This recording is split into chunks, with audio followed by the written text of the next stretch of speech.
E nesse vídeo eu vou falar um pouco sobre o livro Quem Pensa Enriquece e a Ciência de Ficar Rico. Porque o que acontece, né? Em alguns vídeos que eu gravei eu já falei um pouco sobre mente analítica, paradigmas, reprogramação mental, condicionamento, corrida dos ratos e vários outros assuntos. Vou ler um pouco aqui sobre o Thomas Edison, né, que Napoleon Hill cita aqui no livro. Thomas Edison tentou por várias vezes. Thomas Edison na época estava tentando criar a lâmpada, né? O que diz aqui, né, no livro? Pensamentos são criaturas, e criaturas poderosas, quando se misturam com propósitos definidos, persistência e um desejo ardente de que tudo se traduz em riquezas ou em bens materiais.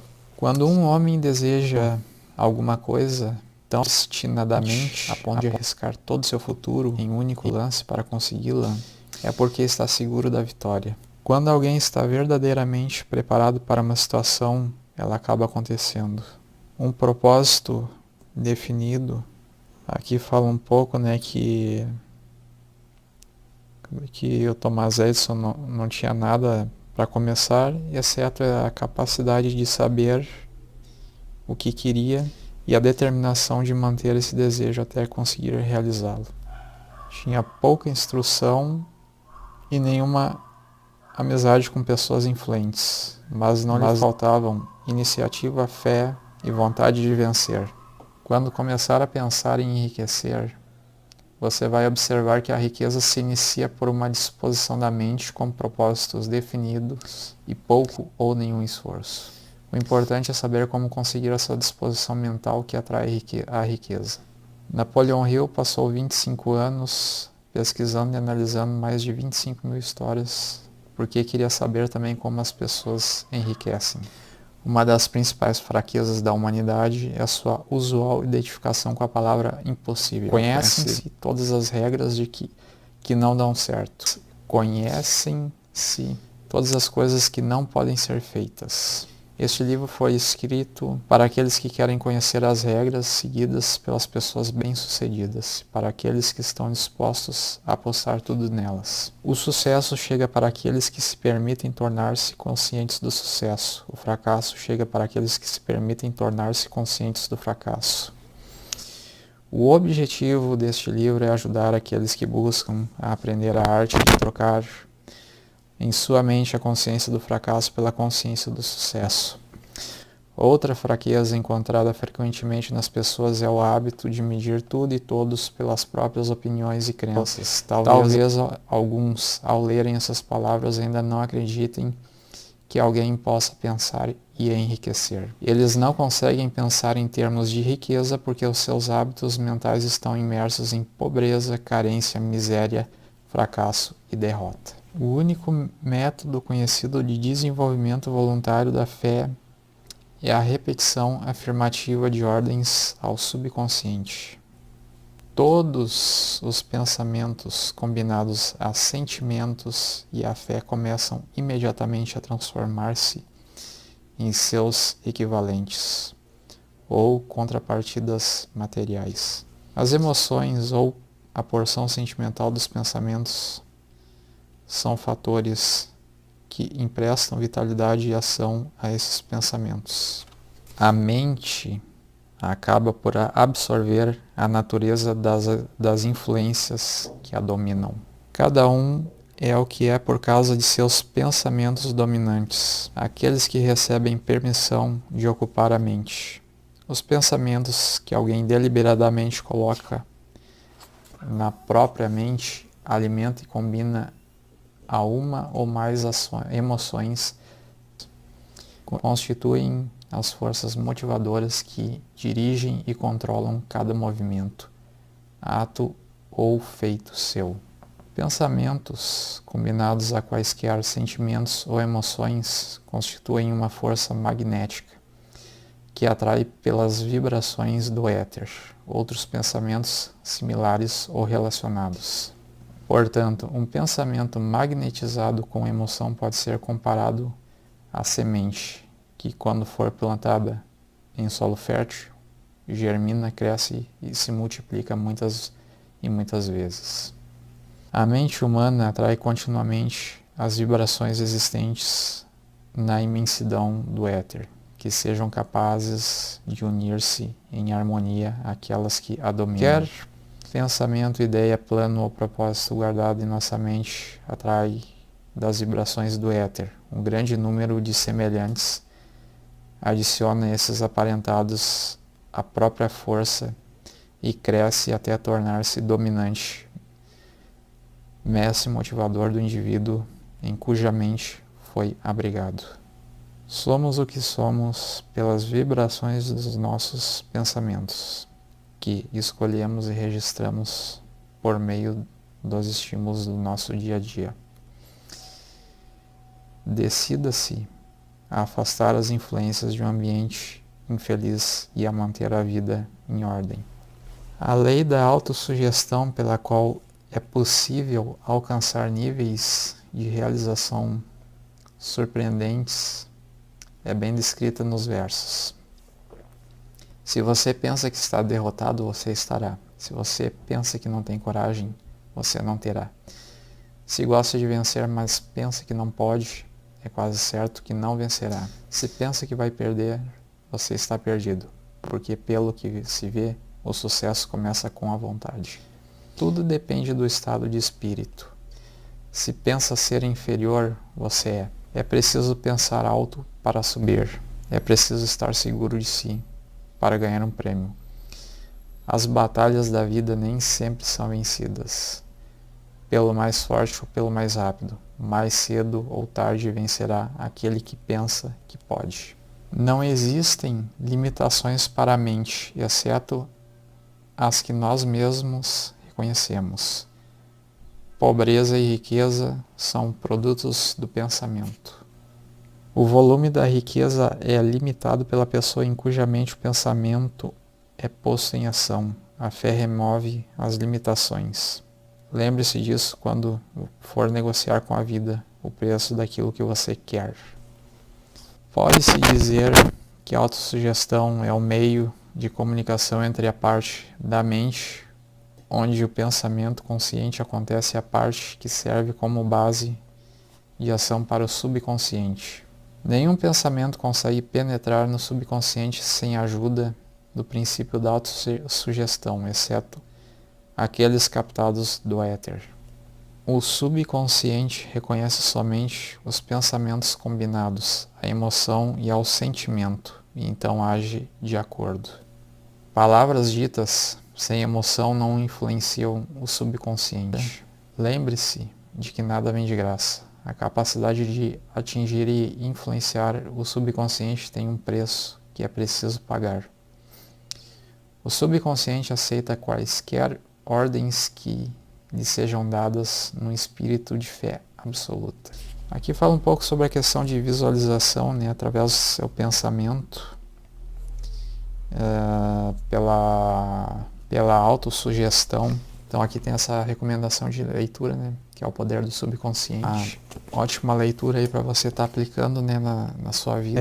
Lembrando, que o subconsciente trabalha de forma sem cessar, ou seja, o subconsciente trabalha durante 24 horas por dia, e que é importante, você estar usando aí a questão da autossugestão que tem aqui no livro Quem Pensa Enriquece. Bem, caso você tenha mais interesse, você pode estar procurando aí o audiobook, no próprio YouTube você encontra o Poder da Mente Mestra. A força motriz, o 9º passo em direção à riqueza. O poder é essencial para o sucesso de quem quer ganhar dinheiro. Sem o poder para transformá-los em ação, os planos de nada servem. Esse capítulo descreve o método para alcançar e aplicar o poder. O que Napoleon Hill escreveu, nesse livro aqui da Mente Mestra, Literalmente é assim, a Mente Mestra, é um grupo de pessoas das quais cada uma delas vai ler um capítulo, do livro, vai se reunir para discutir o que está no livro Quem Pensa Enriquece. É como se você formasse uma aliança. Então, assim, a mente mestra pode ser definida como a coordenação de conhecimento e esforço em um espírito de harmonia entre duas ou mais pessoas para alcançar um propósito definido. Ninguém pode ser dotado de um grande poder sem valer-se da mente mestra.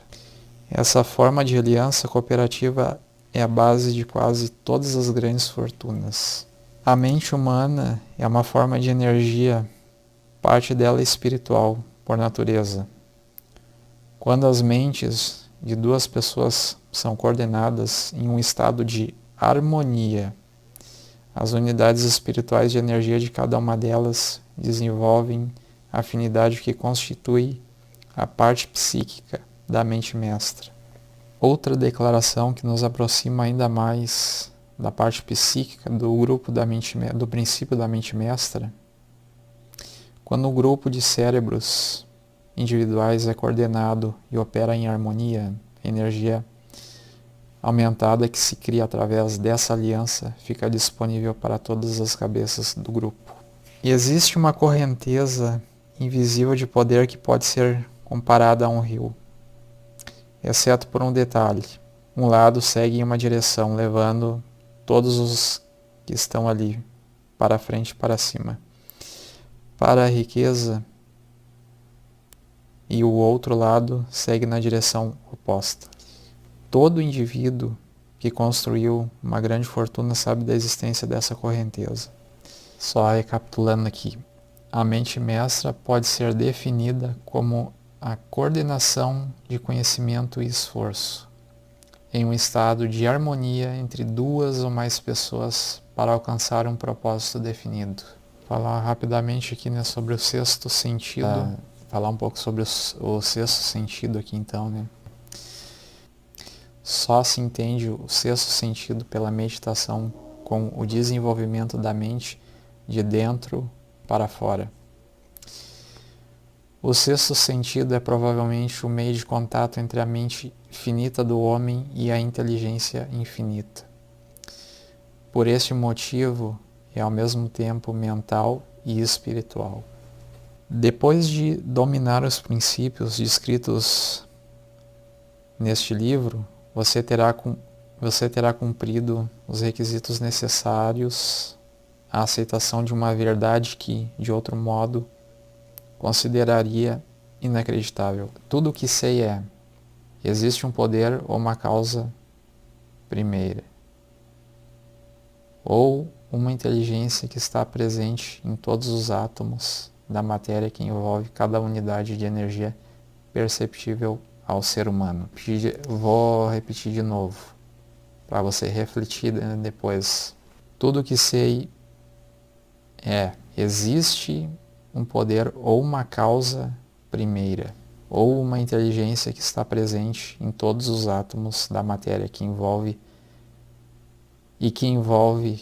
cada unidade de energia perceptível ao ser humano.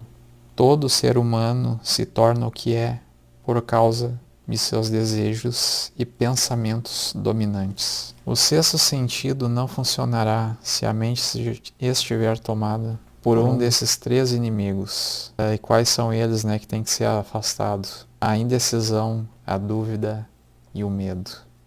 A indecisão é o projeto do medo.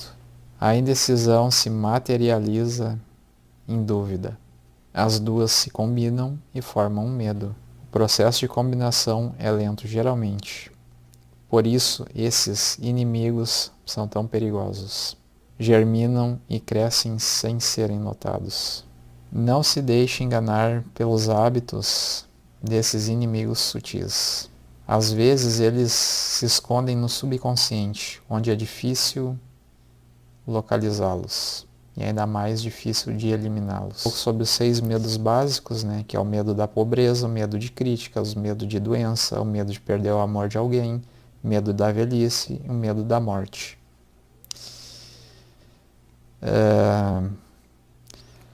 A ocorrência desses medos obedece a ciclos. como se fosse uma maldição lançada sobre o mundo. Medos não passam de estado de espírito sujeito a controle e orientação. Tudo que o ser humano cria começa com um impulso de pensamento. A partir dessa afirmativa vem outra ainda mais importante.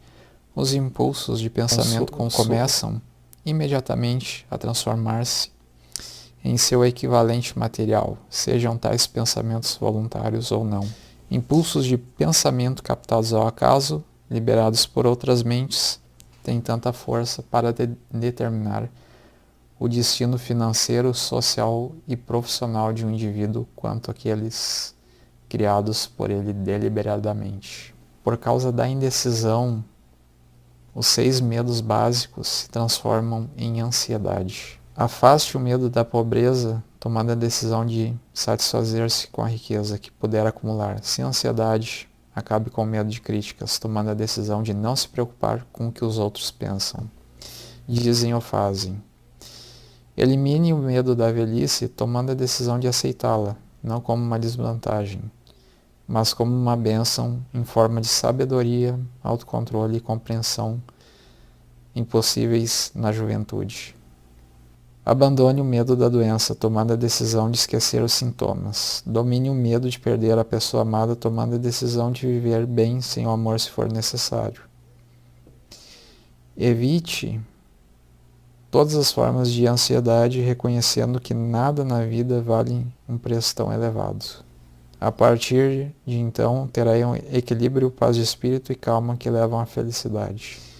Aquele que tem a mente tomada pelo medo não somente destrói as próprias chances de agir com inteligência, como transmite vibrações negativas de todos com quem entra em contato, destruindo assim as chances deles. O pensamento não segue um determinado rumo e pronto. Ele se espalha em todas as direções, através do éter, e também integra-se permanentemente ao subconsciente daquele que o emitiu. Presume-se que o seu objetivo na vida seja alcançar o sucesso. Para isso você precisa de paz de espírito, do atendimento de suas necessidades básicas e, acima de tudo, de felicidade. Tudo isso começa na forma de impulsos de pensamento. Assim como você administra os pensamentos, você comanda o seu destino terreno. Você pode influenciar diretamente o ambiente e até controlá-lo em alguns aspectos, dando à vida a feição que deseja ou abrir mão dessa possibilidade, lançando-se ao oceano das circunstâncias e vagando para lá e para cá ao sabor das ondas. O 7º mal básico: como proteger-se contra influências negativas. Além dos 6 medos básicos, as pessoas sofrem de mais um mal que prepara um terreno fértil para receber as sementes do fracasso. Um mal tão sutil que sua presença frequentemente passa despercebida. Uma fraqueza mais arraigada e fatal do que todos os outros 6 medos. Aqueles que acumulam grandes riquezas sempre se protegem contra esse mal, os pobres não. Os bem-sucedidos em qualquer profissão devem preparar a mente para resistir a ele. Se a sua intenção ao tomar conhecimento dessa filosofia é conquistar riquezas, analise-se cuidadosamente para descobrir se é suscetível a influências negativas. Sem essa autoanálise, você perderá o direito ao objeto dos seus desejos. Para proteger-se contra influências negativas, sejam elas criadas por você ou resultado das atividades de gente pessimista com quem convive, reconheça e utilize a sua força de vontade até construir em sua mente um muro de imunidade. Reconheça que influências negativas são difíceis de identificar e que frequentemente agem por meio do próprio subconsciente.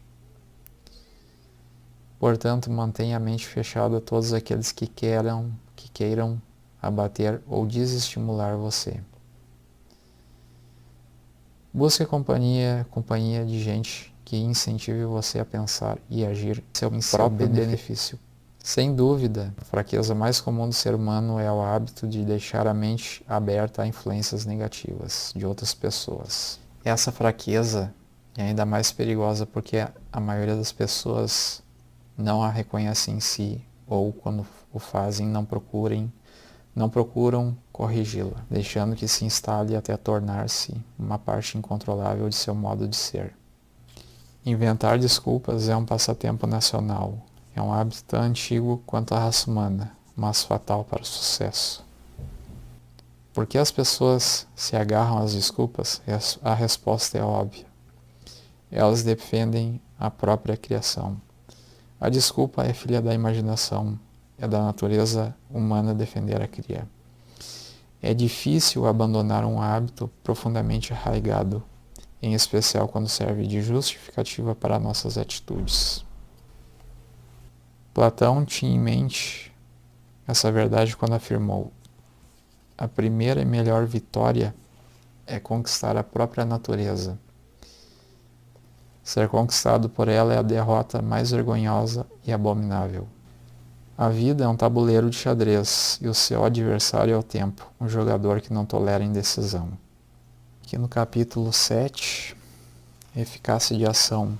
Você deve usar seu pensamento e começar a se empenhar em fazer o possível no lugar onde está. Deve fazer tudo o que pode no lugar em que está agora. Você só pode melhorar sendo maior do que o lugar que ocupa agora. O mundo só se desenvolve por meio da ação dos homens que são maiores do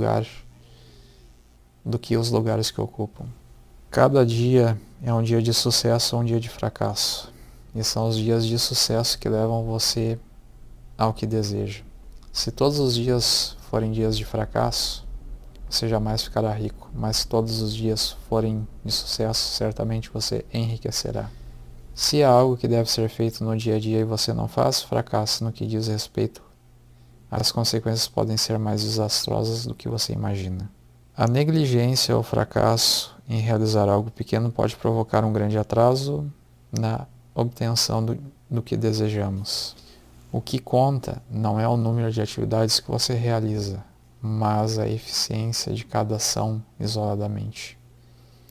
Cada ato ineficaz é um fracasso, e se você passar a vida realizando atos ineficazes, sua vida inteira será um fracasso. Por outro lado, cada ato eficaz é por si mesmo um sucesso, e se cada ato de sua vida for eficaz, sua vida toda tem de ser um sucesso. O motivo do fracasso é realizar tarefas demais de modo ineficiente e praticar o necessário de modo eficaz.